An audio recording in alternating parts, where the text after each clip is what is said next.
Assalamu alaikum wa rahmatullahi wa barakatuhu. Ɗan uwana ɗalibai barkanmu da wannan lokaci. A yau insha Allahu za mu duba ne ko za mu yi nazari ne akan yadda za a rubuta alamomin element wato symbol of element. Haruffan nan da suke nuna alama ce ta wannan element ne, to ya za a rubuta su? Akwai wasu element da suke da harafi guda a matsayin alamansu.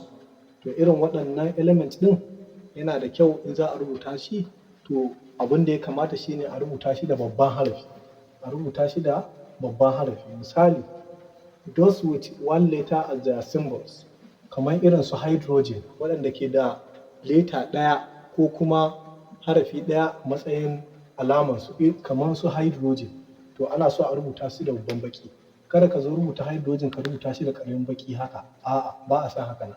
Sai dai babban baki kamar yadda na rubuta, kun ga H, haka ake rubuta hydrogen. Idan ka rubuta ƙaramin baki haka, to ba hydrogen ka rubuta ba. Za a soke maka wannan.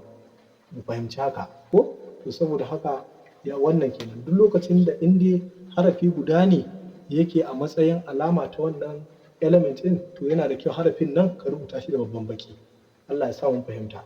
Sai na biyu kuma su ne those with two letters as their symbol, waɗanda suke da haruffa biyu a matsayin alamominsu. Misali, helium yana da harafi guda biyu. To a nan ‘yan uwa masu kallo ya kamata ku fahimci wani abu. Idan harafi biyu ne, to yana da kyau na farko ɗin ya zama babban baki. Ƙa'idan kenan, dokan kenan. Na farko ya zama babban baki, mai bi mashi ya zama ƙaramin baki. Sannan kuma kada ka rubuta su daidai da daidai suna haka. A'a, yana da kyau wanga ya ɗan zo ƙasa kaɗan, kai ya daidaita wannan, ya ɗan zo ƙasan shi kaɗan, shi ne zai daidai kamar yadda na rubuta haka.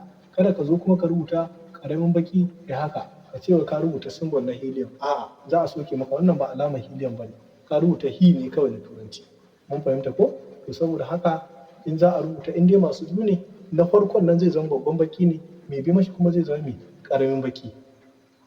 Kuma ka a daidaita su wurin girma, ƙaramin bakin ya ɗan hi karanta wurin rubutawa. Ka a daidaita da babban bakin da ƙaramin bakin ya zama duka suna daidai haka. A'a, ba a rubuta symbol haka na, sai dai a rubuta shi kamar yadda na rubuta haka, shine daidai. Wanga ba daidai ba ne. Allah ya sa mu fahimta. To da haka ne ake rubuta symbol ko kuma alamomin element. Da fatan an fa'idantu, kuma a nan ne yake cewa wassalamu alaikum wa rahmatullahi wa barakatuh.